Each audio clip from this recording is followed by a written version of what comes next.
Senator Judge Lacson is recognized. You have 2 minutes, sir. Thank you, Sir Presiding Officer. Follow-up lang ito doon sa mga points raised by Senator Judge Rapi Tulfo kahapon relating to 3 similar cases. Ronald Mas, Mayor Baste Duterte, saka BP Sara. Hindi ko na bibelabor yung Ronald Mas and Mayor Baste kasi aware naman ako doon sa Rule 113 Section 5, yung sa warrantless arrest, na hindi pwedeng apply. Nagkamali nga yung NBI kay Ronald Mas, kaya na-dismiss yung case, di po ba? But I'm more interested in the cases of Mayor Baste at saka kay BP Sara. Kasi almost similar yung kanilang mga sinabi, pero I'm just wondering why you did not investigate Mayor Baste, pero si Mayor Sara, hindi lang kayo nag-investigate, nag-repair pa kayo ng complaint sa DOJ, hindi po ba?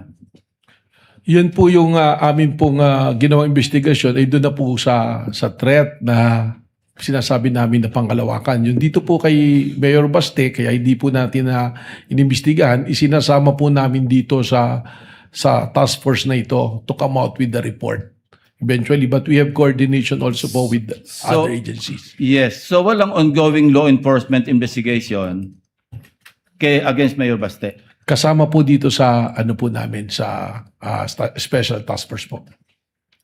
Yung bang special task force, and this was this was also raised by the presiding officer nung nasa lounge kami kanina. Na-form ba ito in relation to or in reference to the case of Mayor Baste o kay Vice President Sara?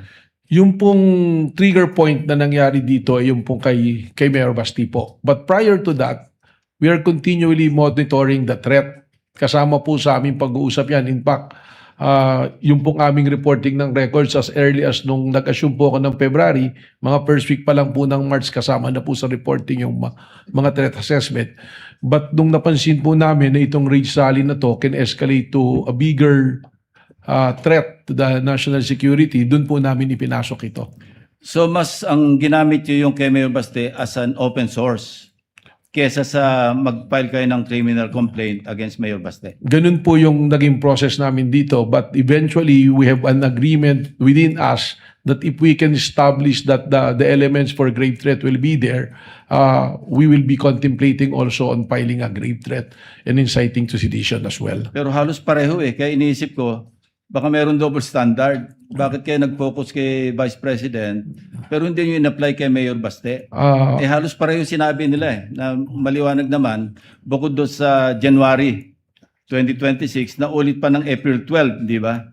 Na sinabing Romanov, threat against the first family, nasundan pa ng pupugot, ang kailangan lang namin yung ulo. So pero kay Vice President, halos ganun din Pero bakit inimbestigahan nyo kay Vice President Sara at na-refer nyo na sa DOJ for PI, pero yung kay Mayor Baste parang unlevel, nasa law enforcement investigation pa rin? Sapagkat ang isa pong dinedevelop namin dito na theory po is yung sabwatan. And alam po natin, if we go to court using the theory of conspiracy, medyo mas mahirap po na ipasok na kaso. Kaya it taking much time to develop the case po. May request for additional time, Mr. Presiding Officer. Punta lang ko kay Las Cañas. Opo. Okay. Yung kay Las Cañas, ginamit nyo yung kanyang affidavit na sinabit sa ICC. Tama po. Parang pang-open source. Tama Not for po, sir. anything, di ba? Not for anything po. So yes, walang sir. evidentiary value ito.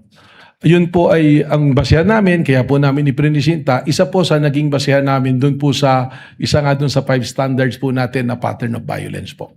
Pero wala kayong intention na kung magpapile kayo ng kaso, isasabit yung affidavit niya na sinabit sa ICC? As a matter of reference lang po for the purposes of establishing the pattern of violence. But to directly papanagutin po sa isang krimen or what, sa palagay ko po baka po hindi ito tatanggapin ng korte po. Yeah, kasi kung open source, hindi nga tatanggapin ng korte. Tama po. Kasi kung open source, kung nag-extend pa kayo, in-expand nyo yung open source information gathering, dapat sana nireview nyo rin yung aming committee hearing dito. No? Yung na-mention kanina ng defense, na initially, deny talaga si Arturo Las Cañas tungkol sa DDS, EJK, etc. Eventually, nag-retract siya talagang 180 degrees. No? Sinabi niya, totoo yung EJK. Hindi ba dapat part din yun ng open source information gathering ninyo? Tama po. Actually, nung binasa po namin yung affidavit, may isang paragraph doon na nagtukoy nga dyan na nag-testify as binawi. Ang sinundan na po namin dito, at naalala ko po, meron kasing new report doon sa 24 oras after ng pre-trial po sa ICC. Nagkaroon po ng interview kay Las Canas kung saan sinasabi niya yung affidavit na ginawa niya na isinabit sa ICC. At nung kinukumpara po namin doon sa sinasabi niya, lumalabas na yun po. Pangatlo na po yon. So, Alam nyo, iba yung affidavit niya, yung kanyang testimony sa Public Order and Legal Drugs Committee, which as I said earlier, I chaired. No? Kaya alam ko yung familiar ako. Then after that, nag-retract siya. Talagang complete turnaround. Tama po. So I even consulted a retired justice na kaibigan ko, ano bang mas patimbang dito? Ang sabi niya, ang talagang jurisprudence, yung original na statement, ang mananaig, kesa doon sa parang binaligtad na statement. Which I also agreed. Ang point ko lang is, bakit parang namili lang kayo ng open source? Tiningnan po Kung namin. tinignan nyo yung sa ICC na sabit na pagkahaba-haba, sa akin nga po sinabi kanina, pangatlo na po yung magkaibang affidavits ni Arturo Las Cañas. May nauna, may pangalawa, pangatlo na po itong pinapakita sa screen kahapon.